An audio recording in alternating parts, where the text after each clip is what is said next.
Hey, my lovely foodies. So, you guys voted on my next recipe, and it came from this old recipe tin.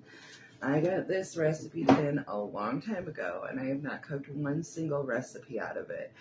It came from a really close friend of the family. I used to refer to her as Aunt Bea. My mom knew her really well. She helped her out when she was younger with daycare and stuff. And as Aunt Bea got older, we took care of her. So this one goes out to Aunt Bea, and we chose a recipe called the Impossible Pie. So that's what we're going to make today. So I haven't followed an actual recipe in a long time. I usually just kind of wing it. That's the kind of cook I am. But today we're following a recipe. So it starts out with 4 eggs. It says to lightly beat your eggs. So that's what we did.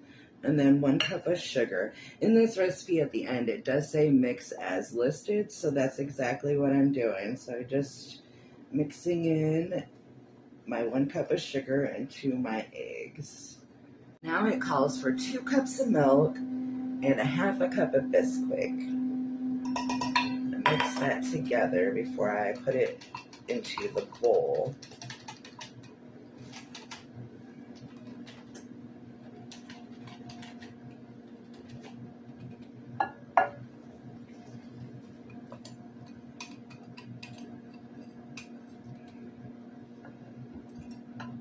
Now we're doing a tablespoon or a teaspoon and a half of vanilla. It calls for melted oleo, which I did some research, and that's just margarine.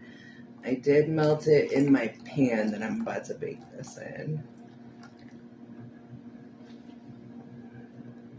And only a half a cup of coconut. Me personally, I'm a coconut lover, so I might put a little extra in. We'll find out later. But then it says to bake in the oven at 350 for 40 minutes after you pour it in your baking pan. So let's find out if the Impossible Pie pies. All right, foodies, here's what it looks like fresh out of the oven. I went ahead and toasted some coconut because we love coconut. And we're going to put that on top.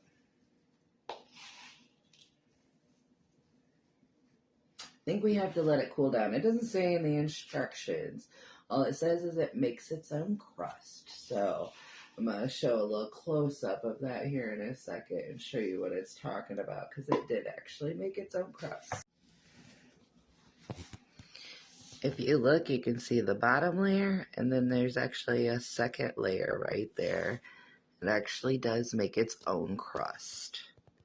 Alright, so I let her cool for the most part. She's still a little warm, but I'm impatient. But before I try it, I wanted to tell you how fun it was to look through some of these old recipes, old letters from the 70s. It is so fun. So if you have an old tin like this, I suggest you go through it. Now let's try it.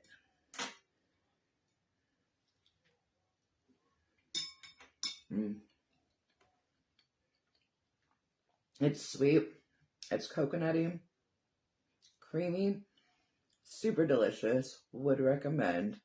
If you like this one, don't forget to throw me a like and a follow. Thanks, bye.